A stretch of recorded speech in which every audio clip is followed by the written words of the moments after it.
ನನ್ನ ಕೈಗೆ ಈಗ ಸಿಕ್ಕಿದೆಯಾ? ನಾನು ಯಾರು ಬಲ್ಲೆಯ? ಶೂರ ಪದ್ಮನ ತಂಗಿ ಅಜ್ಜಮುಖಿ ನನ್ನ ಜೊತೆಯಲ್ಲಿ ಬರ್ತೀಯಾ?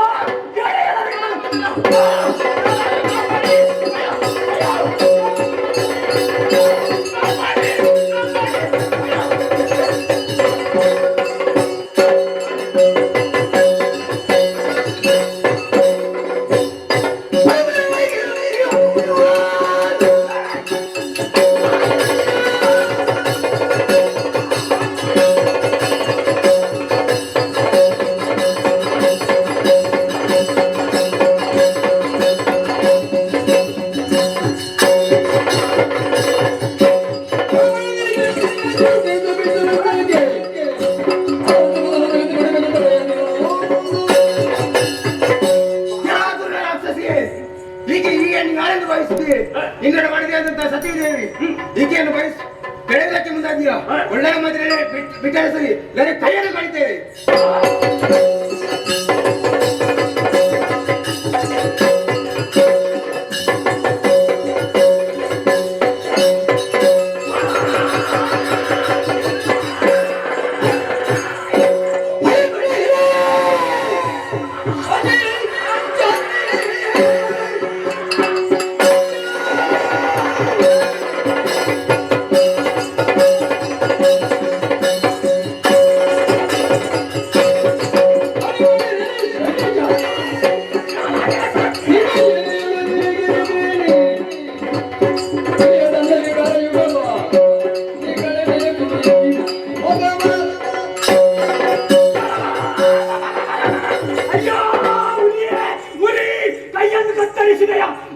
ಪಾಪಿ ಮಗನೇ ಸಚಿಯೇ, ಈಗ ಕೇಳಿಸಿಕೋ ನೇರವಾಗಿ ನನ್ನ ಬಳಿಗೆ ಹೋಗ್ತೇನೆ, ಆತನಲ್ಲಿ ದೂರನ್ನು ಕೊಡ್ತೇನೆ.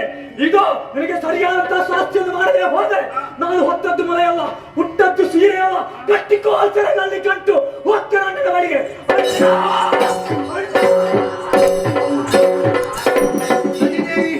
ಇನ್ನು ಚಿಂತಿಸದಿರು, ಹೇಗೆ ತೊಂದರೆಯನ್ನು ಕೊಡುತ್ತಿದ್ದಂತ ರಾಕ್ಷಸನ್ ಕೈಯನ್ನು ಕಡಿದಿದ್ದೇನೆ. ಇನ್ನು ನಿನ್ನ ಗಂಡ ಬಂದು ಕರೆದುಕೊಂಡು ಹೋಗ್ತಾನೆ.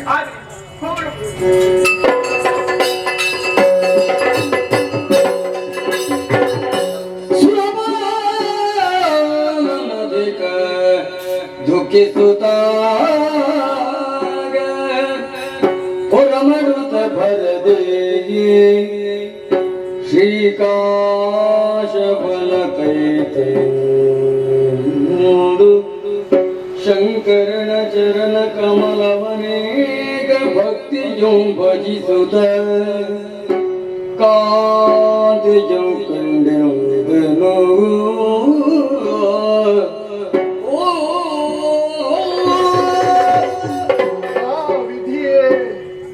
ದೇವಲೋಕದಲ್ಲಿ ಎಂತಹ ವೈಭವದಿಂದ ಇರಬೇಕಾದಂತಹ ಈ ಸುರಪಾಲ ಈ ಕಾಲಕ್ಕಾಗುವಾಗ ಈ ಕಾನೂನಿನಲ್ಲಿ ಅಲೆದಾಡುವಂತಹ ಪರಿಸ್ಥಿತಿಯೇ ನಿರ್ಮಾಣವಾಯಿತಲ್ಲ. ನಾನು ಒಬ್ಬನೇ ಈ ರೀತಿಯಾಗಿ ಕಷ್ಟ ಬಂದರೆ ನಮಗಷ್ಟು ನೋವು ಆಗುವುದಿಲ್ಲ. ಆದರೆ ಅನವರತವು ಸುಖದಲ್ಲಿರಬೇಕಾದಂತಹ ನನ್ನ ಹೆಂಡತಿ ಶಚಿ ಆಕೆಯನ್ನೂ ಕರೆದುಕೊಂಡು ಈ ಕಾನನವಾಸ ಅನುಭವಿಸುವಂತಹ ಪರಿಸ್ಥಿತಿ ನನ್ನ ಪಾಲಿಗೆ ಒದಗಿತಲ್ಲ ಎನ್ನುವ ಹಾಗೆ ಬೇಸರ. ಏನು ಮಾಡೋಣ, ಈ ಕಷ್ಟವನ್ನು ಹೇಗೆ ನಿವಾರಿಸಿಕೊಳ್ಳೋಣ ಎಂಬ ಹಾಗೆ ಆಲೋಚಿಸುತ್ತಾ ಇರುವಾಗಲೇ ಮನಸ್ಸಿಗೆ ಹೊಳೆದದ್ದು ಶಂಕರನಲ್ಲಿಗೆ ಹೋಗುವ, ಕೈಲಾಸಕ್ಕೆ ತೆರಳುವ ಎಂಬ ಹಾಗೆ. ಪತ್ನಿಯನ್ನು ಸಮಾಧಾನ ಪಡಿಸಿ ಕೈಲಾಸದೆಡೆಗೆ ಸಾಗುತ್ತಾ ಇದ್ದವ ನಾನು. ದಾರಿ ಮಧ್ಯದಲ್ಲಿ ಸಿಕ್ಕಿದವರು ನಾರದ ಮಹರ್ಷಿಗಳು. ಬಂದಾಡಿದಂತಹ ಮಾತಾದರೂ ಏನು, ನಿನ್ನ ಪತ್ನಿಯಾದವಳು ಸಂಕಷ್ಟದಲ್ಲಿದ್ದಾಳೆ ಈ ಕಾಲಕ್ಕೆ ಎಂಬ ಹಾಗೆ. ಆಕೆಯನ್ನು ಉಳಿದು ನೀ ಹೋಗಬಾರದು. ಇಂತಹ ಸೂಚನೆ ನನಗೆ ದೊರಕಿದ ಮೇಲೆ ಇಲ್ಲಿ ಕಾಲ ಕಳೆಯುವುದು ಸರಿಯಲ್ಲ. ಅವಳನ್ನೇ ಕಾಣಬೇಕಾಗಿದೆ. ನೇರವಾಗಿ ಶ್ರೀಕಾಶಕ್ಕೆ ಹೋಗಿ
ನಿನ್ನನ್ನು ಇಲ್ಲಿಯೇ ಉಳಿಸಿ ನಮ್ಮ ಕಷ್ಟದ ವಿಚಾರವನ್ನು ಶಂಕರನಲ್ಲಿ ಹೇಳುವ ಎಂಬ ಹಾಗೆ ಕೈಲಾಸದೆಡೆಗೆ ಹೋದವ ನಾನು. ಆದ್ರೆ ದಾರಿ ಮಧ್ಯದಲ್ಲೇ ಸಿಕ್ಕಿದವರು ನಾರದರು ಎಲ್ಲ ವಿಚಾರವನ್ನು ತಿಳಿಸಿದ್ರು. ಏನೋ ನೀನು ಸಂಕಷ್ಟದಲ್ಲಿದ್ದಿ ಎಂಬ ವಿಚಾರವೇನೋ ನನಗೆ ತಿಳಿಯಿತು. ಏನು ಮಾಡೋಣ ಹೇಳು, ಎಲ್ಲವೂ ವಿಧಿಯ ಆಟ ಎಂದೇ ಹೇಳಬೇಕು. ಧರ್ಮೇಚ ಅರ್ಥೇಚ ಕಾಮೇಚ ನಾತಿ ಚರಾಮಿ ಎಂಬಂತೆ ಪ್ರತಿಜ್ಞೆ ಮಾಡಿ ನಿನ್ನನ್ನು ವರಿಸಿದವ ನಾನು. ಆದರೆ ಈ ಕಾಲಕ್ಕಾಗುವಾಗ ನಿನ್ನನ್ನು ಕಷ್ಟದ ಕೋಟಲೆಗಳಲ್ಲಿಯೇ ಕಳೆಯುವಂತಾಯ್ತಲ್ಲ. ನನ್ನ ಹೆಂಡತಿಯಾಗಿ ನನ್ನ ಮಡದಿಯಾಗಿ ನಿನಗೆ ಈ ರೀತಿಯಾದಂತಹ ಕಷ್ಟ ಬಂದಿದೆ ಎನ್ನುವುದಂತೂ ಸ್ಪಷ್ಟ. ನಮಗೆ ಈ ರೀತಿ ಯಾಕೆ ಕಷ್ಟ ಬರ್ತದೆ ಹೇಳಿ ದೇವರಿಗೆ ಗೊತ್ತು. ಆದ್ರೆ ಈ ಹೊತ್ತಿಗೆ ಶೂರಭದ್ರ ತಂಗಿರಂತಹ ಅಜಮಟಿ ಬಂದು ಪ್ರತಿಜ್ಞೆ ಮಾಡಿ ಹೋಗಿದ್ದಾಳೆ. ನಿಮಗೆ ಸರಿಯಾದಂತಹ ಮತ್ತನ್ನು ಅಳಿತೆ ಎನ್ನುವ ಹಾಗೆ. ಹಾಗಾಗಿ ದೂರನ್ನು ಕೊಡುವುದಕ್ಕಾಗಿ ಆಕೆ ಅಣ್ಣನ ಬಳಿಗೆ ಹೋಗಿದ್ದಾಳೆ. ನಮ್ಮ ಪರಿಸ್ಥಿತಿ ಏನೆಂಬುದೇ ಹೇಳಿ ನನಗೆ ಗೊತ್ತಾಗುತ್ತಾ ಇಲ್ಲ ಪ್ರಭು. ಪರಿಸ್ಥಿತಿ ಇಲ್ಲಿಯವರೆಗೆ ಮುಟ್ಟಿದೆ ಅಂತಂದ ಮೇಲೆ ಇಲ್ಲಿ ಇರುವುದು ನಮಗೆ ಸುರಕ್ಷಿತವೂ ಅಲ್ಲ. ಯಾವ ಕಾರಣಕ್ಕೂ ನಾವು ಇಲ್ಲಿ ಇರಲು ಕೂಡ ಏನೇ ಇದ್ದರೂ ಇನ್ನು ನಾನು ಒಬ್ಬನೇ ಹೋಗುವುದಲ್ಲ, ನಿನ್ನನ್ನು ಜೊತೆ ಸೇರಿಸಿಕೊಂಡು ಹೀಗೆ ಬಾ ಕೈಲಾಸ ಕೈಲಾಸ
ನೋಡಿದ್ರ ನಮ್ಮ ಈ ಕೈಲಾಸ ಎಂಥ ಮೆರುಗನ್ನು ಹೊಂದಿದೆ.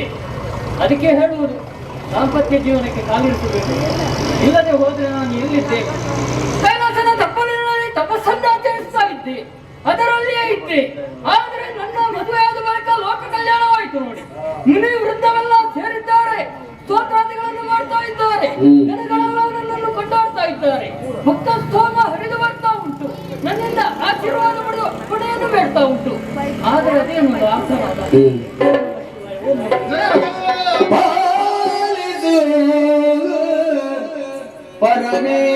ಪರಮೇಶ್ವರ ಸದಾ ಶಿವನೇ ಪರಿಪಾಲಿಸು ಪರಮೇಶ್ವರ ಪಾಲಿಸಮನು ಕರುಣೆಯು ಪರಿಮಾಲ ಗಿರಿಜಾಲೋಲ ಶಂಕರ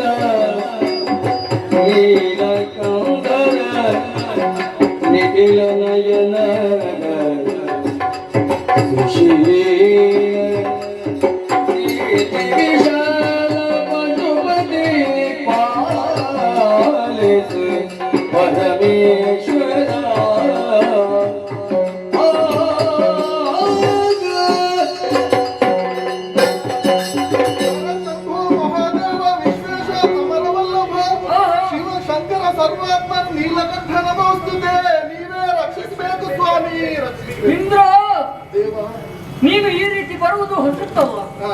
ಈ ಹಿಂದೆಯೂ ಬರ್ತಾ ಇದ್ದಿ, ಹ್ಮ್. ಆದರೆ ಏಕಾಂಗಿಯಾಗಿ ಒಮ್ಮೊಮ್ಮೆ, ಹಾ. ನಿನ್ನದಾದಂತಹ ಸುಮನಸರೊಂದಿಗೆ ಒಮ್ಮೊಮ್ಮೆ. ಹಾ. ಆದ್ರೆ ಇಂದು ಹಾಗಲ್ಲ. ದಂಪತಿ ಸಮೇತರಾಗಿ ನೀವು ಬಂದು ಹಾ. ನಿಮ್ಮ ಕಣ್ಣೀರಿಂದಲೇ ನಿನ್ನ ಪಾದವನ್ನು ತೊಡೆಯುತ್ತಾ ಇದ್ದೀರಿ. ಪರಿಸ್ಥಿತಿ ಸ್ವಾಮಿ. ನಿಮಗೆ ಬಂದಂತ ಕಷ್ಟವಾದ್ರೆ ಏನಾಯ್ತು? ಸ್ವಾಮಿ ಬಂದಂತಹ ಕಷ್ಟವನ್ನು ಏನು ಅಂತ ಹೇಳಿಕೊಟ್ಟಿ ಸ್ವಾಮಿ. ಏನು?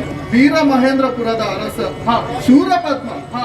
ಅವ ಮಾತ್ರ ಒಬ್ಬನೇ ಅಲ್ಲ, ಮತ್ತೆ ಅವನ ಮಗನಾದಂತಹ ಹಾ. ಪಾನುಕೋಪ, ಓ. ಹಾಗೆ ಆತನ ತಂಗಿಯಾದಂತಹ ಅಜಮುಖಿ, ಹಾ. ಎಲ್ಲವರೂ ಒಟ್ಟಿಗೆ ಸೇರಿಕೊಂಡು ಹಾ. ನಮ್ಮದಾದಂತಹ ನಾಕಲೋಕದ ಪೀಠವನ್ನು ಬಯಸಿ ನಾಕಲೋಕಕ್ಕೆ ದಾಳಿಯನ್ನು ಮಾಡಿದರು. ಓ, ಏನು ಮಾಡೋಣ ಹೇಳಿ? ಏನು? ನಮ್ಮ ಗುರುಗಳ ಆದೇಶದಂತೆ ಅವರ ಹೋರಾಟಕ್ಕೆ ನಾನು ಮುಂದಾಗಿ ಹಾ. ಶಚಿಯನ್ನು ಕರೆದುಕೊಂಡು ಹೋಗಿ ಶ್ರೀಕಾಶವನದಲ್ಲಿ ಹಾ. ಕ್ಷೇಮವಾಗಿ ಇದ್ದವರು ನಾವು. ಹಾ, ಹಾ. ಉಳ್ಳರು ಅಲ್ಲಿಯೂ ಬಿಡ್ಲಿಲ್ಲ ಸ್ವಾಮಿ. ಏನು ಮಾಡಿದ್ರು? ಅಜಮುಖಿ ಬಂದು ಅಲ್ಲಿ ಹಾ. ನಮಗೆ ತೊಂದರೆಯನ್ನು ಕೊಡ್ತಾ ಇದ್ದಾರೆ, ಹಾ. ಉಪಟಳವನ್ನು ಕೊಡ್ತಾ ಇದ್ದಾರೆ. ಹಾ. ನಮಗೆ ಈ ರೀತಿಯಾದಂತಹ ಕಷ್ಟ ಬಂತು ಅಂತ ನಿಮ್ಮಲ್ಲಿವರೆಗೆ ಬಂದದ್ದಲ್ಲ. ಮತ್ತೆ ಅವರ ಬಾಧೆಯಿಂದಾಗಿ ಮೂರು ಲೋಕಗಳೇ ಕಂಗೆಡುತ್ತಾ ಇದೆ. ಹೌದೇ? ಆದ್ದರಿಂದ ಸ್ವಾಮಿ ಅವರ ಕಷ್ಟವನ್ನು ಒದಗಿದಂತಹ ಕಷ್ಟವನ್ನು ಪರಿಹರಿಸಿ ಲೋಕಕ್ಷೇಮವನ್ನು ಒದಗಿಸಿ ಕೊಡಬೇಕು ಎಂಬ ಹಾಗೆ ಪ್ರಾರ್ಥನೆ.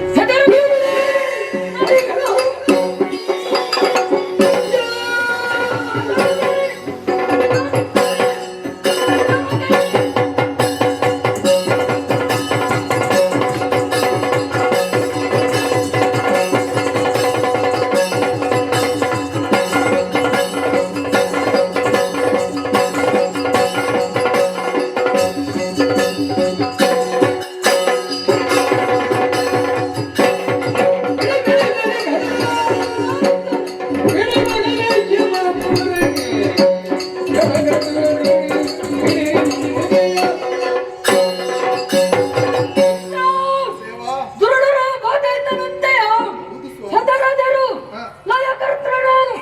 ಎಂಥ ಸಮಸ್ಯೆ ಬಂದ್ರು ಇಷ್ಟರ ತನಕ ನಿನಗೆ ನಿನ್ನ ಪರಿಹಾರವನ್ನು ಮಾಡಿ ನಿನಗೆ ಸುಕ್ಷೇಮವನ್ನು ಒದಗಿಸಿದಾತ ನಾನು. ಆ ನಂಬುಗೆಯಿಂದಲೇ ಇಲ್ಲಿಯವರೆಗೆ ಬಂದೆ. ನಾನಿದ್ದೇನೆ. ಆದ್ರೆ ಶೂರಪದ್ಮನ ಬಗ್ಗೆ ಆಲೋಚನೆ ಮಾಡುವಾಗ ಈ ಹಿಂದೆ ಅವನ ತಮ್ಮನಾದಂತ ತಾರಕಾಸುರನನ್ನು ಕೊಂದವ ನನ್ನ ಮಗ ಕುಮಾರನಿದ್ದಾನೆ. ನಿಜ. ಅದಕ್ಕೆ ಅವನೇ ಆಗ್ಬೇಕು. ಹಾ. ಅದಕ್ಕಾಗಿ ಯಾರಲ್ಲಿ ಕುಮಾರ?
ಸಂತೋಷವಾಯ್ತು. ಹಾ.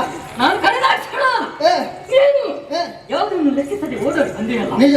ಬಾರನ್ನು ಮರಿಯಾನೆ ಏ, ಅಂದ್ರೆ ಏ, ನಿನ್ನ ನಾನು ಆನೆಗೆ ಹೊರಟಿದ್ದ ಮತ್ತೆ ಸಣ್ಣ ಮರಿ ಆನೆ ಓಹೋ ಹೇಗೆ ಆಡ್ತದೆ ಹಾ. ಅದೇ ರೀತಿ ನೀನು ಬಂದೆ. ಓಹೋ ಸಂತೋಷವಾಯಿತು. ಹ್ಮ್. ಆದರೆ ನೋಡಿದೆಯೋ ಏನು ಸುರ ತಿಂತಿದೆಯಲ್ಲ ಗೋಳಿರ್ತಾ ಉಂಟು. ಯಾಕೆ ಇದಕ್ಕೆ ಕಾರಣ ಏನು? ಸೂರ ಪದ್ಮಾಸುರ ಓಹೋ ಸತ್ತಿನಿಂದ ಬೇಡ್ತಾ ಇದ್ದದ್ದು ಮಾತ್ರ ಅಲ್ಲದೆ ಏ, ಸುರಲೋಕವನ್ನು ಹೊಸಪಡಿಸಿದ್ದಾನೆ. ಏ, ಆತನ ತಂಗಿಯಾದಂತಹ ಅಜಮುಖಿ ಎಂಬವನು ಏ, ಸತ್ಯನ್ನು ಎಳಕೊಂಡು ಹೋಗುವುದಕ್ಕೆ ಬಂದನಂತೆ. ಓಹೋ ಆ ಸಂದರ್ಭದಲ್ಲಿ ಏ. ನಮ್ಮವನಾದಂತಹ ಶಾಸ್ತ್ರ ಏ, ಅವರ ಕೈಯನ್ನು ಕಡಿದನಂತೆ. ಹಾ. ಅದು ಪಂಥವನ್ನು ಮಾಡಿ ಹೋಗಿದ್ದಾರಂತೆ. ಹೇಗೆ ಬಿಡುವುದಿಲ್ಲ, ಹಾ. ಸತ್ಯ ನೆಲ್ಕೊಂಡು ಹೋಗ್ತೇನೆ, ಓಹೋ. ಅಣ್ಣನಿಗೆ ಹೇಳ್ತೇನೆ ಏ, ಎಂಬುದಾಗಿ ಹೇಳಿ ಏ, ಹೊರಟು ಹೋಗಿದ್ದಾರಂತೆ. ಓಹೋ ಅದಕ್ಕಾಗಿ ನಿನ್ನನ್ನು ಕರೆದಿದ್ದೇನೆ. ಏ. ಏನು ಮಾಡು? ಅಪ್ಪಯ್ಯ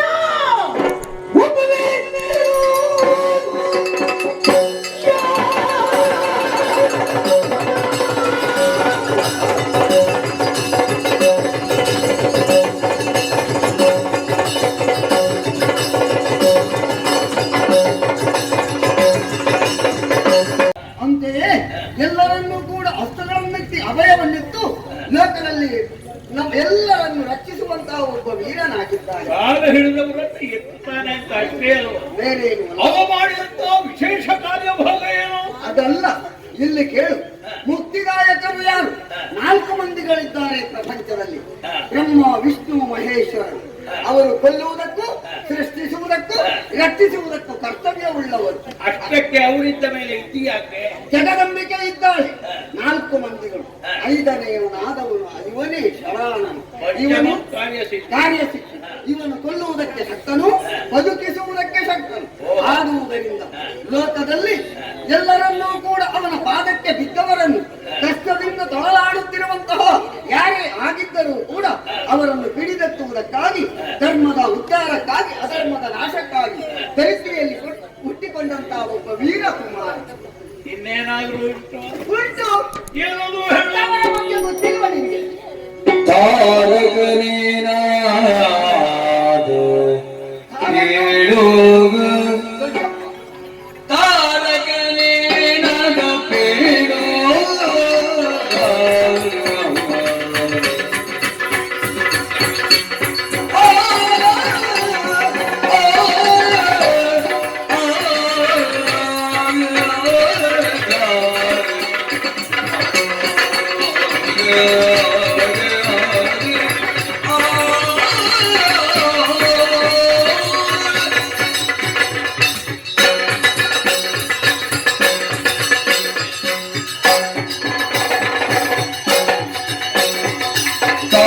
ತಾರಕನೇನಾದ ಪೇಳುವ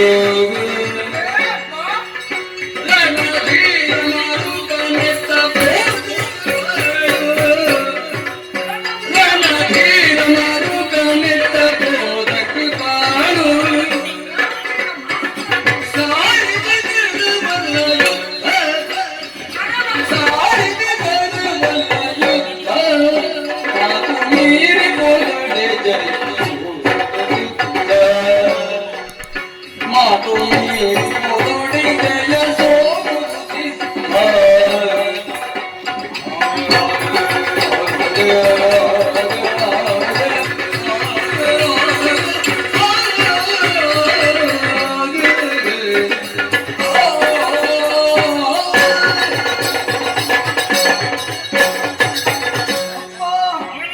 ನಿಮಗೆ ನಾನು ಹೇಳಬೇಕಾಗಿಲ್ಲ. ಎಡವಿ ಬಿದ್ದಿರುವಂತಾದ್ರೆ ಮಕ್ಕಳನ್ನು ತಿದ್ದಿ ಸರಿದಾರಿಗೆ ತರುವಂತ ಅಪ್ಪ ನೀವು. ನೆನಪಿಸುವಟ್ಟಿಲ್ಲ. ಅಲ್ವೇ? ಆದ್ದರಿಂದ ಸರಿಯಾಗಿ ನೀವು ಆಲೋಚನೆ ಮಾಡಿಯಪ್ಪ. ಯಾವುದನ್ನು? ನಮ್ಮ ಹಿಂದಿನವರು ನಿಮ್ಮ ಅಣ್ಣ, ಸಹೋದರ. ಹೌದು, ನನ್ನ ದೊಡ್ಡಪ್ಪ. ಏನಾದ್ರೂ ಪ್ರಭುವಿನಂತೆ ಬೆಳಗಿದಂತಹ ಒಬ್ಬ ವೀರ. ಸಾಧನೆ ಏನು?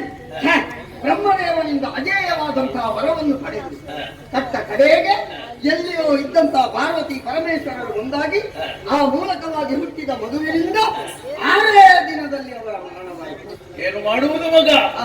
ಬರೆದದ್ದನ್ನು ಒರೆಸುವುದಕ್ಕೆ ಬರೆದವನಿಗೆ ಆಗುವುದಿಲ್ಲ. ಅಲ್ಲವೇ? ಇಂಥವರಿಂದಲೇ ನಿನಗೆ ಮಾಡೋಣ.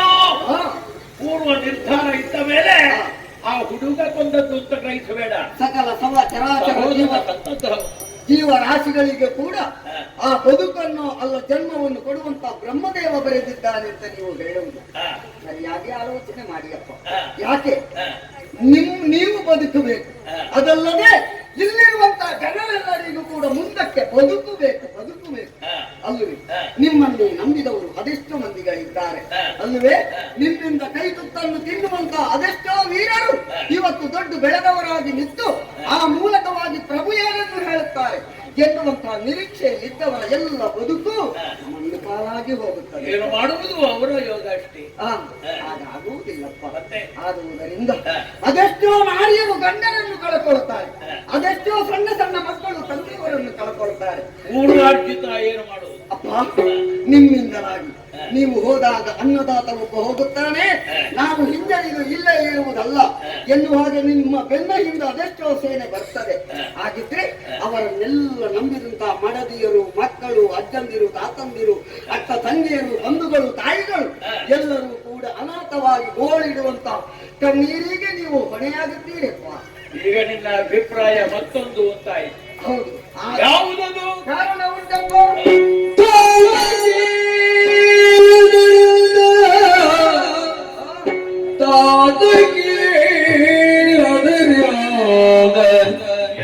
ಕದನದ ಮಾತು ಬಿಡುಗ, ಕದನದ ಮಾತು ಬಿಡು ಸೊಗಸಲ್ಲ ನಿರ್ಜನನ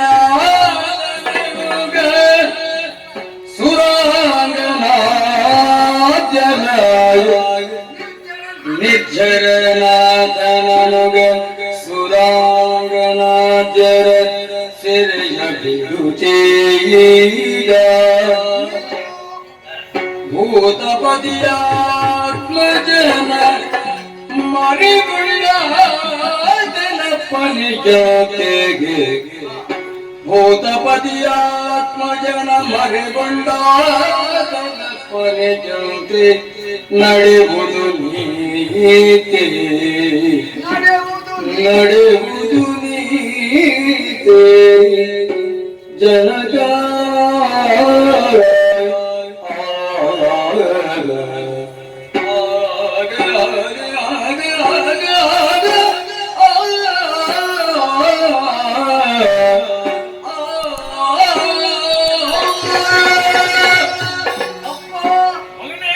ಎಲ್ಲಿಯಾದರೂ ಕೂಡ ಇಡೀ ಪ್ರಪಂಚದ ಜನರೆಲ್ಲರನ್ನೂ ಕೂಡ ಈಗ ಮೋಕ್ಷದಾಯಕನಾಗಿ ಮುಕ್ತಿದಾಯಕನಾಗಿ ಕಾಪಾಡುತ್ತಾನೆ ಅಂತ ಆಗುವಾಗ ನಾವು ಒಂದೆರಡು ಸಣ್ಣ ತಪ್ಪುಗಳು ಅಲ್ವೇ ಅದನ್ನು ಖಂಡಿತವಾಗಿಯೂ ಅವರ ಹೃದಯದಲ್ಲಿ ಇಟ್ಟುಕೊಳ್ಳದೆ ನನ್ನನ್ನು ಕೂಡ ಕ್ಷಮಿಸ್ತಾನೆ. ನೀನು ಒಂದು ಕೆಲಸವನ್ನು ಮಾಡಬೇಕಪ್ಪ. ಯಾರಿಗಾಗಿ? ಮಗನಾಗಿಯೂ ಸಲಹೆಯನ್ನು ಕೊಡುವಲ್ಲಿ ಮಂತ್ರಿಯಾಗಿಯೂ ನಾನೊಂದು ಮಾತು ಹೇಳುತ್ತಾ ಇದ್ದೇನೆ. ಏನು ಹೇಳ್ತೀವಿ? ಎಲ್ಲರನ್ನು ತಂದು ಸೆರೆಯಲ್ಲಿ ಇರಿಸಿದವರಿಗೆ ಅವರು ಯಾರು ಹೇಳುವುದು? ಯಾರು? ನಮ್ಮ ವಿರೋಧಿಗಳು. ಆದರೆ ಆ ಸೆರೆಯಲ್ಲಿ ಇರಿಸಿದವರನ್ನೆಲ್ಲರನ್ನು ಬಿಡಿಸು. ಆ ಮೂಲಕವಾಗಿ ನೀನು ಒಳ್ಳೆಯ ಮಾತಿಗೆ ಪಾತ್ರನಾದ. ಇಂದ್ರನ ಮಗನಾದ ಉಪೇಂದ್ರನನ್ನು ಬಂಧಿಸಿ ತಂದು ಸೆರೆಯಲ್ಲಿಟ್ಟಿದ್ದಾರೆ. ಹೌದಲ್ವೇ? ಅದಕ್ಕೇನು ಪ್ರಾಯಶ್ಚಿತ್ತ? ಅಯ್ಯೋ ದೇವರೇ, ಅದಕ್ಕೆ ಏನು ಅಲ್ಲ ನಿನಗೆ ಆಗಲ್ಲ. ಈಗ ನಾನು ಕೂಡ ಸಣ್ಣವನಾಗಿಯೇ ಬೆಳೆದು ದೊಡ್ಡವನಾದವು. ನಿಮ್ಮ ಬಳಿಯಲ್ಲಿ ನಿಂತು ನಿಮ್ಮ ಭುಜವೆತ್ತರಕ್ಕೆ ನಿಂತು ಒಂದೆರಡು ಮಾತುಗಳನ್ನು ಆಡಬೇಕು ಅಂತ ಇದ್ರೆ ಬಾಲ್ಯತನದ ವ್ಯವಸ್ಥೆಯಿಂದ ಮುಂದೆ ಬಂದು ನಿಮ್ಮ ಬಳಿಯಲ್ಲಿ ನಿಂತು ಮಾತಾಡುತ್ತಾ ಇದ್ದದಕ್ಕೆ ನೀವೇ ಕಾರಣ. ಈಗ ಕಂಕುಳಡಿಗೆ ತಲುಪುತ್ತಾ ಇದ್ದಿ. ಏನು ಹಾಗಿದ್ರೆ ಸಣ್ಣ ಮಗು ನಮಗೇನು ತಪ್ಪು ಮಾಡಿದಪ್ಪ. ಇಂದ್ರನಾದ್ರೆ ಸರಿ, ಕ್ಷಣ ಕ್ಷಣದಲ್ಲಿಯೂ ಕೂಡ ರಾಕ್ಷಸರ ಸರ್ವನಾಶವನ್ನೇ ಬಯಸಿದಂತ ಇಂದ್ರ ಅವನಿಗೆ ಬೇಕಿದ್ರೆ ನೀನು 4 ಪೆಟ್ಟು ಕೊಡು, ನನ್ನ ಆಕ್ಷೇಪ ಇಲ್ಲ. ಅಪ್ಪನಿಗೆ ಬಡಿಬೇಕು, ಮಗನಿಗೆ ಏನು ಮಾಡಬೇಕು? ಏನೂ ತಿಳಿಯದೆ ಇದ್ದಂತಹ ಮುಗ್ಧ ಒಂದು ಮಗುವನ್ನು ಬಿಡು. ನೆಮ್ಮದಿಯಿಂದ ಸಾಂಸಾರಿಕವಾದಂತಹ ಜೀವನ ತಾಯಿ ತಂದೆಗಳೊಂದಿಗೆ ನಡೆಸಲಿ. ಮಗು ನನ್ನ ಮಗನನ್ನು ಕೆಣಕಿದ ಮಗ ಅವ. ಆದುದರಿಂದ ನಾನು ಬೇರೆ ಏನು ಹೇಳಲಾರೆ. ನನಗೆ ಈ ಪ್ರಪಂಚದಲ್ಲಿ ಬದುಕಬೇಕು ಎನ್ನುವಂತ ಆಸೆ ಇಲ್ಲಪ್ಪ. ಮತ್ತೆ ಯಾಕಿಷ್ಟು ಮಾತಾಡ್ತಿ? ಮಾತಾಡುವುದಕ್ಕೂ ಒಂದು ಕಾರಣ ಉಂಟಪ್ಪ. ನೀವು ಬದುಕಬೇಕಪ್ಪ, ನೀವು ಬದುಕಬೇಕು. ಯಾಕೆ ಇಂದಲ್ಲ ನಾಳೆಯಾದ ಇಲ್ಲಿನ ಜನರಿಗೆ ಮಗಳೇ ಇಂಥದ್ದು ಮಾಡು ಎನ್ನುವುದನ್ನು ಬೆರಳೆತ್ತಿ ತೋರಿಸುವುದಕ್ಕಾಗಿ ನೀವು ಬದುಕಬೇಕಪ್ಪ. ನೀನು ತಿಳಿದ ಹಾಗೆ ನನ್ನ ಬದುಕುವ ದಾರಿ ಯಾವುದು? ವಿನಮ್ರವಾಗಿ ಕೈ ಜೋಡಿಸಿ ವಿನಂತಿಸಿ. ಆದ ತಳದಲ್ಲಿ ಪಾರ್ವತಿ ಪರಮೇಶ್ವರನ ಕುಮಾರನಾಗಿದ್ದಾನೆ, ಮುಕ್ತಿದಾಯಕನಾಗಿದ್ದಾನೆ, ಮುಕ್ತಿಯನ್ನು ಕರೆಸ್ತಾನೆ. ಅವ ಯುದ್ಧ ಮಾಡುವುದನ್ನು ಬಿಟ್ಟು ಅವನ ಕಾಲು ಹಿಡಿಯುವ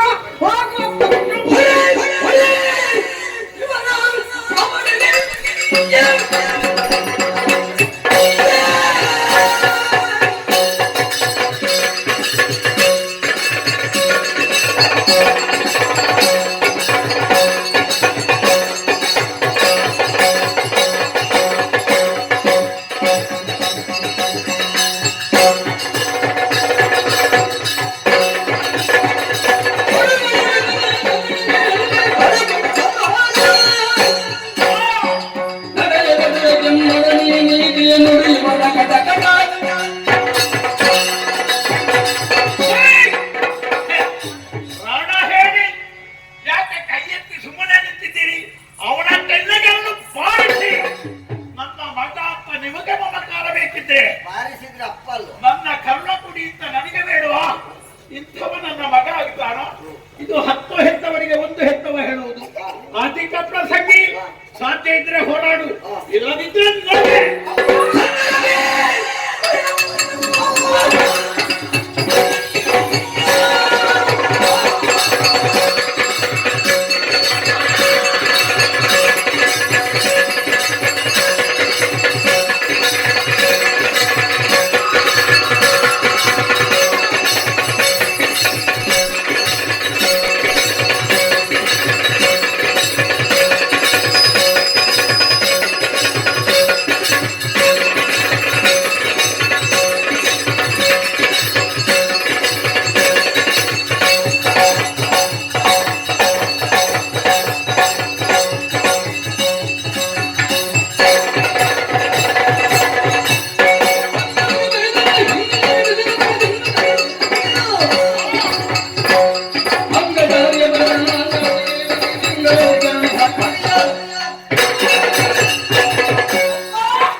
ಎದುರು ನಿಂತು 2 ಮಾತುಗಳನ್ನು ಆಡಬೇಕು ಅಂತ ಹೇಳಿದ್ರೆ ರಣ ಹೇಳಿ ಎಂದೆ.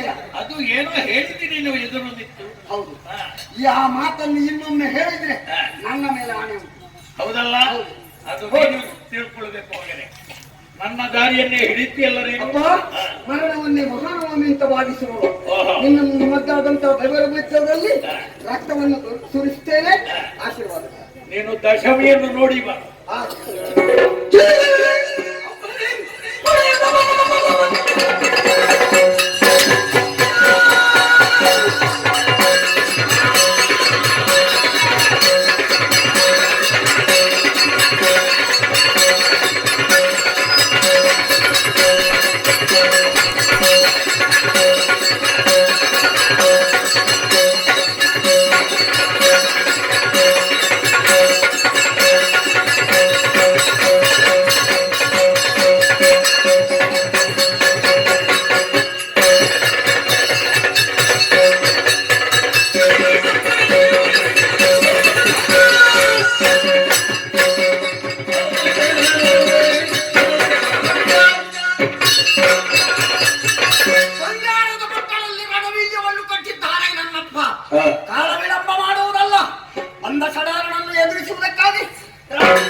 ನಿನ್ನ ಕೈಯಲ್ಲಿ ಮಾತ್ರ ಆಯುಧ ಇರುವುದಲ್ಲ, ನಮ್ಮಲ್ಲಿ ಕೈಯಲ್ಲಿ ಇರುವುದು ಶೋಭೆಗೂ ಅಲ್ಲ. ಅದು ಬೆನ್ನೆಲುಬಲ್ವನ, ಎಷ್ಟು ಗಟ್ಟಿದ್ದಿತ್ತು. ಬೆನ್ನೆಲುಬಿನ ಘಾತ ಏನು ಅಂತ ನಿನಗೆ ಅರ್ಥವಾಗಬೇಕಿದ್ರೆ ಮೊದಲು ನಿನಗೆರಡು ಬಿಡ್ತೇವೆ.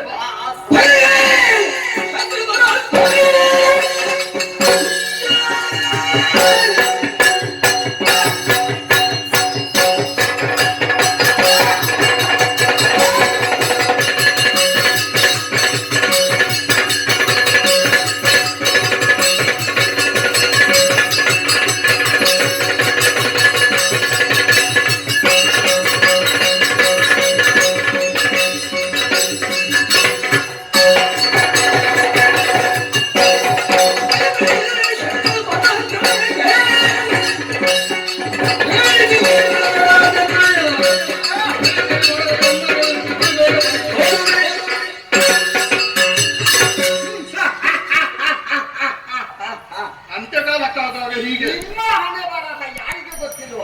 ಏನು ಎಲ್ಲವೋ ಸಚೀದವ ನಿಮ್ಮಿಂದ ಯುದ್ಧ ಮಾಡುವುದಕ್ಕೆ ಅಸಾಧ್ಯವಾದಂತಹ ಸಂದರ್ಭದಲ್ಲಿ ಯಾರೋ ಒಬ್ಬರು ಕೈ ಎತ್ತಿ ಬರೆಯುತ್ತಾರೆ ಎನ್ನುವ ನೆಲೆಯಲ್ಲಿ ಹೋಗಿ ಆಶಯವನ್ನು ಬೇಡ್ತೀರಿ. ಅದು ನಮಗೆ ಸಾಮರ್ಥ್ಯ ಇಲ್ಲ ಅಂತಲ್ಲ, ನೀವು ಪಡ್ಕೊಂಡು ಬರ್ತೀರಲ್ಲ ಒಬ್ಬೊಬ್ಬರನ್ನು ಮೆಚ್ಚಿಸಿಕೊಂಡು, ಆ ಕಾರಣದಿಂದಲಾಗಿ ನಾವು ಸೋತಾಗ ನಾಟಕ ಅದು ಬಿಡು. ತನ್ನ ಹೆಂಡತಿಯನ್ನು ರಕ್ಷಣೆ ಮಾಡಿಕೊಳ್ಳುವುದಕ್ಕೆ ಅಸಾಮರ್ಥನಾದಂತಹ ಒಬ್ಬ ನೀನು ದೇವಲೋಕಕ್ಕೆ ಇಂದ್ರನ ಇಂದ್ರನೇ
ನಮ್ಮದೇ ಆರ್ಭಟ ಇಲ್ಲಿ, ನಿನ್ನದೇ ಆರ್ಭಟ ಇದುವರೆಗೆ ಮಾತ್ರ. ನಿನ್ನೆದುರಿದ್ದವ ಸಾಮಾನ್ಯನಲ್ಲ, ಯಾರು ಶಿವನ ಕುಮಾರ ಶಶಾನನೇ ನಾನಿದ್ದೇನೆ. ಸಾಮರ್ಥ್ಯ ಎಷ್ಟು ಎಂಬುದಾಗಿ ಪ್ರದರ್ಶಿಸಲು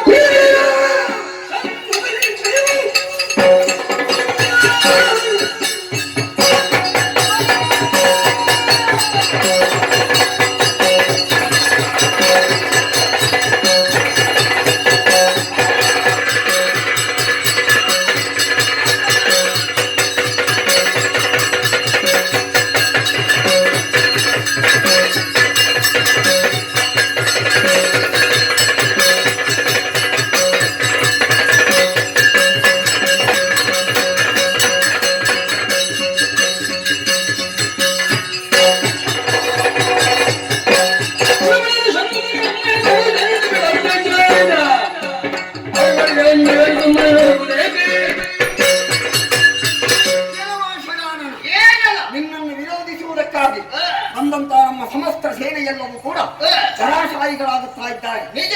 ಈಗ ಬಂದವನು ಇಲ್ಲಿಯ ಅರಸನ ಮಗನಾದಂತಹ ಹಿರಣ್ಯಕ. ಸಾಧ್ಯವಿದ್ರೆ ಹೋರಾಟ.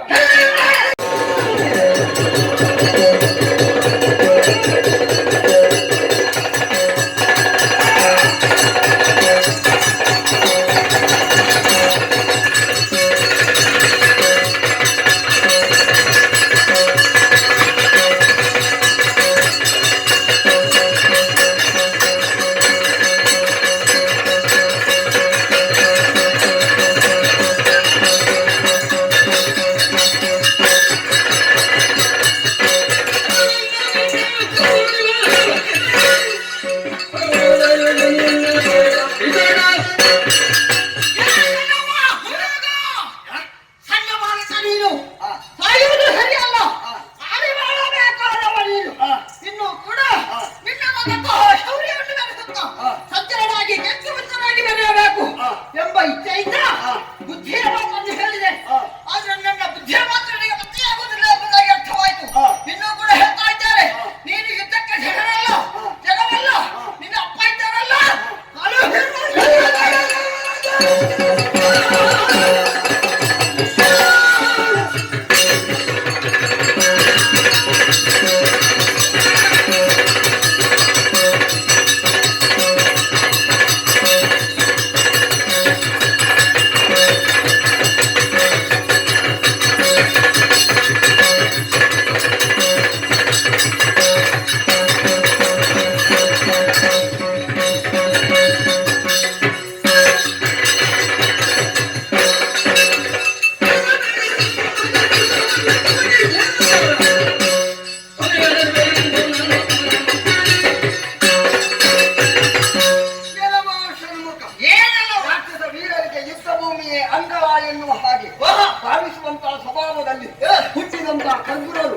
ದೈತ್ಯರು ದಾನವರು ಇರಬಹುದು ಎನ್ನುವ ಹಾಗೆ ಹೆಸರನ್ನು ಪಡೆದವರು ಯುದ್ಧರಂಗದಲ್ಲಿ ನಮ್ಮವರೆಲ್ಲ ಸತ್ತ ನಂತರದಲ್ಲಿ ನನಗೆ ಬದುಕು ಬೇಡ, ಆಸೆ ಇಲ್ಲ, ಹೇಳ್ತಾ ಇದ್ದೇನೆ.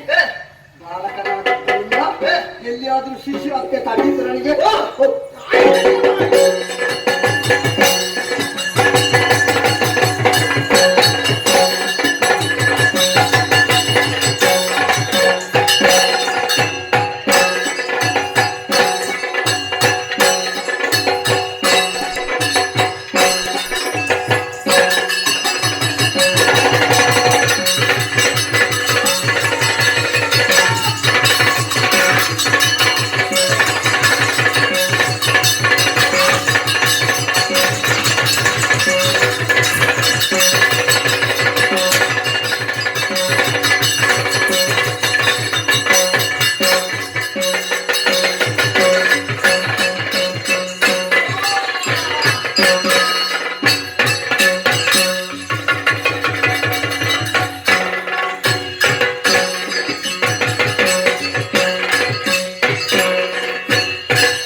ಆದರೆ ನಿನ್ನ ಅಪ್ಪನ ನನ್ನ ಬಗ್ಗೆ ಪೂರ್ವಾಪರಗಳನ್ನು ಸೃಷ್ಟಿಸದೆ ನೀನೇ ನ್ಯಾಯ ತೀರ್ಮಾನಕ್ಕೆ ಹೊರಟಿದ್ದೀ ಅಂದ್ರೆ ನಿನ್ನ ಅಪ್ಪ ಜ್ಞಾನೇಶ್ವರ ಯಾಕೆ ಸುಮ್ಮನೆಯ ಕೆಡುವತನ ನೀನು.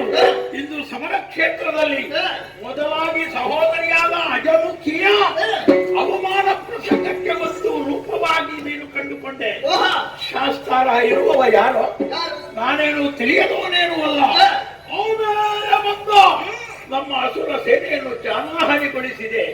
ವಿಚಾರಿಸುವುದಕ್ಕೆ ಬಂದ ಆತ್ಮ ಸಂಭವನಾದ ಭಾನುಕೋಪನನ್ನು ಸಂಹರಿಸಿದೆ. ತದನಂತರ ಬಂದ ಹಿರಣ್ಯಕನನ್ನು ತಡೆದೆ. ನನ್ನ ಒಬ್ಬ ತಮ್ಮ ಒಬ್ಬನನ್ನು ಮೊದಲೇ ಕಳ್ಕೊಂಡಿದ್ದೇನೆ. ಅದಕ್ಕೆ ಕಾರಣ ನೀನು ಅಂತ ನನಗೂ ಗೊತ್ತು. ಸಿಂಹಾಸನನ್ನು ಕೊಪ್ಪಿನಿಂದ ಒಂದೇ ಬೇಡ. ಪ್ರತ್ಯಕ್ಷದರ್ಶಿಯಾದವ ಶೂರಪದ್ಮಾಖ್ಯ ಏನು ಮಾಡ್ತಿ ಹೇಳೋ?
ತಪ್ಪಾಯಿತು ಎಂಬುದಾಗಿ ಕ್ಷಮೆಯನ್ನು ಯಾಚಿಸಿದ್ದಾದ್ರೆ ತಪ್ಪಾದರೆ ಕಾಲು ಹಿಡಿಬೇಕು. ಖಂಡಿತ ತಪ್ಪಿದೆಯೇನೋ ಹ, ತಪ್ಪು ಮಾಡಿದ್ದೀರಿ.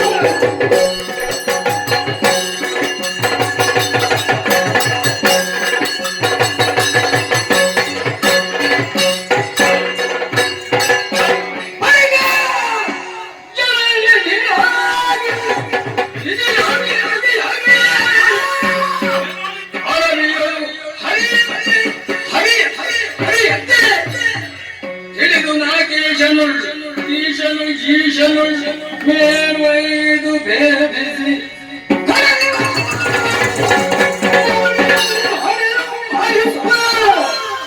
ಮೈಲಿಗೆ ಯುದ್ಧ ಮಾಡಿದ್ದರದು ಬದ್ಧ ಅಡಗಿಸುವೆನೆಂದ ಮನ ದೇವಸಿದ ದೇವನುದ ವಿಶ್ವರೂಪವು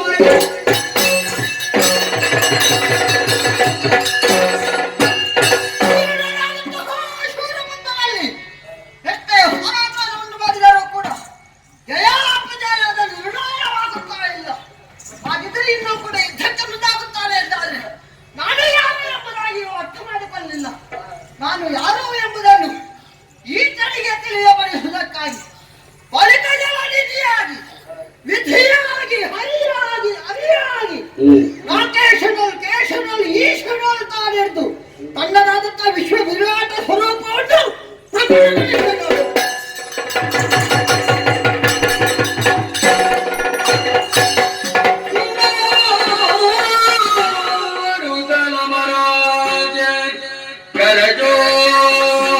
ಕರಜೋಡಿಸಿ ಗುಹನು ಆತಿಸಿ ಪದ್ಮಾಸುರಗ ಕೂಡಲ್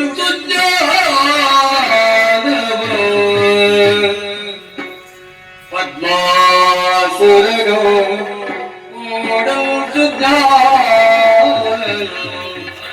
ಹಿರಿಯಾಳು ಬೆಳಗಿನುಳ್ ವಿಶ್ವಕಾರನ ಕಂಡು ವಿಶ್ವಕಾರನ ಕಂಡನು ವಿಶ್ವರೂಪವ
ತ್ರೈಲೋಕ್ಯಂ ವಾಸಿನಾ ವಿದ್ಯ ಲೋಕಾನಾಂ ವರದಾಭವ.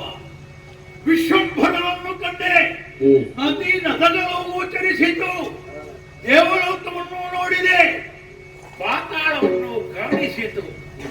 ಹಾಗೆ ಜಲಚರಗಳು ಮಾತ್ರ ಅಲ್ಲ, ಲೋಕಲೋಕದಲ್ಲಿರುವಂತಹ ಸರ್ವ ಜೀವರಾಶಿಗಳು ಈ ಬ್ರಹ್ಮಾಂಡೋದರ ಭರಿತರಲ್ಲಿ ನಾನಾ ರೂಪದಿಂದ ಅವ್ಯಕ್ತವಾಗಿ ಇದ್ದದ್ದು ವ್ಯಕ್ತವಾಗಿ ತನ್ಮೂಲಕವಾಗಿ ನನ್ನ ಸ್ಮೃತಿ ಪಟಲಕ್ಕೆ ಗೋಚರಿಸ್ತಾ ಇದೆ.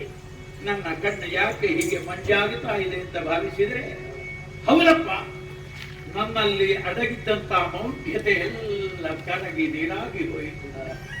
ಆಕಾಶ ಪತಿತಂತೋಯಂ ಎನ್ನುವಂತೆ ತಮ್ಮ ವಿರೋಧಿ ಅಂತ ಭಾವಿಸಿದ್ದ ಆ ಕೇಶವನಿಗೆ ಸರ್ವರು ಯಾವ ರೀತಿಯಲ್ಲಿ ನಮಸ್ಕರಿಸ್ತಾರೋ, ಇಲ್ಲ ಬ್ರಹ್ಮಾತ್ಮನ ಮಾತ್ರ ಪಡೆಯುವ ವಿಧಾತನನ್ನು ಯಾರು ಗೌರವಿಸ್ತಾರೋ, ಇಲ್ಲವೇ ಲೋಕದ ಜ್ಞಾನ ಸಿಂಧು ಬಿಂದು ರೂಪರಾಗಿ ನಮ್ಮನ್ನು ಪ್ರಪಂಚಕ್ಕೆ ಒದಗಿದಂತಹ ಪರಶಿವ, ಹೀಗೆ ಮೂರು ಶಕ್ತಿಗಳು ಕೇಂದ್ರೀಕೃತವಾಗಿ ಇಲ್ಲಿ ಐಕ್ಯವಾಗಿದೆ ಎನ್ನುವುದು ಸ್ಪಷ್ಟ. ಒಂದೆಡೆಯಿಂದ ಹುಟ್ಟುವುದು ಕಾಣ್ತಾ ಇದ್ದೇನೆ, ಮತ್ತೊಂದೆಡೆಯಿಂದ ಬದುಕುವುದು ನೋಡ್ತಾ ಇದ್ದೇನೆ. ಮಗದೊಂದು ಮುಖದಿಂದ ಸಾಯುವುದು, ಸುಮ್ಮನೆ ಸಾಯ್ತಾರ? ಮಾಡಿದ್ದು ಮಹಾರಾಯ ಪೂರ್ವಾರ್ಜಿತ ಕರ್ಮಕ್ಕನುಗುಣವಾಗಿ ಜೀವಾತ್ಮನಾಗಿ ಪ್ರಕಟಗೊಂಡಂತಹ ಒಂದು ಆತ್ಮ ಕರ್ಮಕ್ಕೆ ತಕ್ಕ ಲೇಪವನ್ನು ಹೊದೆದುಕೊಂಡು ತಮ್ಮೂಲಕವಾಗಿ ಕರ್ಮ ಪ್ರಪಂಚದಲ್ಲಿ ಭಾಗಿಯಾಗುತ್ತದಂತೆ. ಅದು ಮುಗಿದಾಗ, ಅರ್ಥಾತ್ ಆಯುಷ್ಯ ಕ್ಷೀಣಿಸುತ್ತಾ ಬಂದಾಗ ಮತ್ತೊಂದು ಜನ್ಮವನ್ನು ತಾಳ್ತದಂತೆ. ಇಡೀ ದೃಷ್ಟಿಸಿದರೆ ಅಖಂಡವಾದಂತಹ ಪ್ರಪಂಚದಲ್ಲಿ ಖಂಡವಾಗಿ ಕಂಡುಕೊಂಡದ್ದೇನು?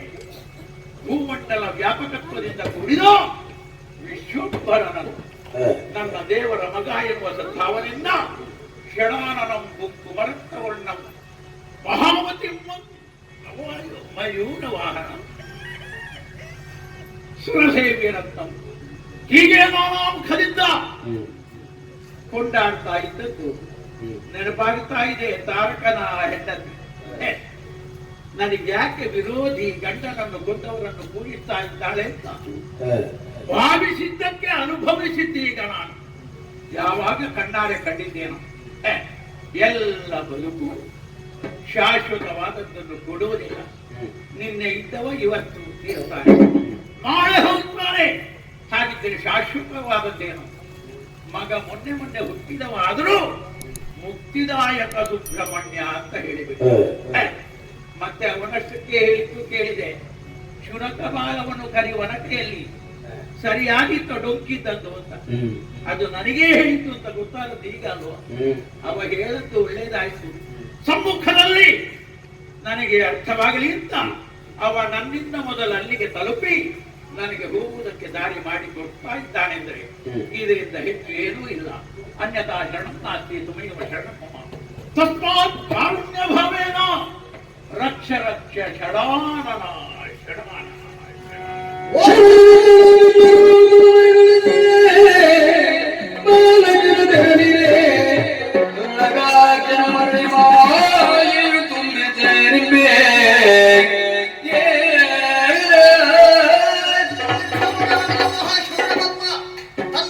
ವಿಶ್ವವಿರಾಟ ಸ್ವರೂಪವನ್ನು ಕಂಡು ಶರಣು ಬಂದವನಿದ್ದಾನೆ ಅಂತ ಹೇಳಿದಂತಹ ಮಾತು.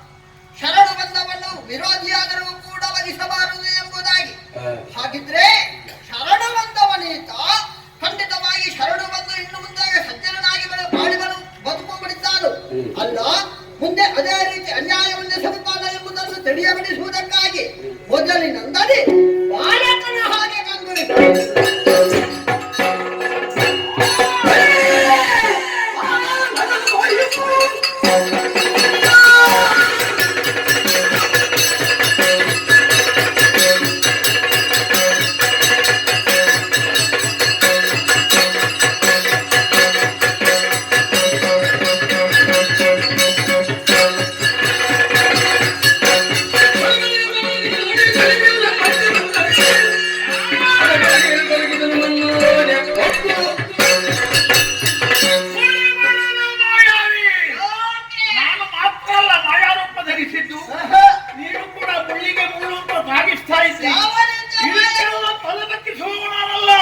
ಅಜಯ ಸುರದಾರತಿ ಬೆಳಗೆ ಜಯ ಜಯ ಜಯ ಜಯ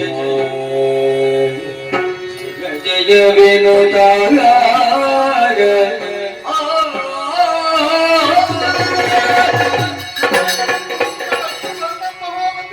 ದಿವ್ಯ ಮಯೂರ ವಾಹನಂ ರುದ್ರಸ್ಯ ಸೂನುಂ ಶಿರಸೈನ್ಯನಾಥಂ ಗುಹಂ ಸದಾ ಶರಣಮಃ ಪ್ರಪದ್ಯೇನ ರಕ್ಷಿಸು ರಕ್ಷಿಸು. ಸುರೇಂದ್ರ, ನಿನಗೆ ಉಪಟಳವನ್ನು ಕೊಡುತ್ತಾ ಇದ್ದಂತಹ ಶೂರಪದ್ಮಾಚ್ಯನು ಹರಾಶಾಹಿಯಾಗಿದ್ದಾನೆ.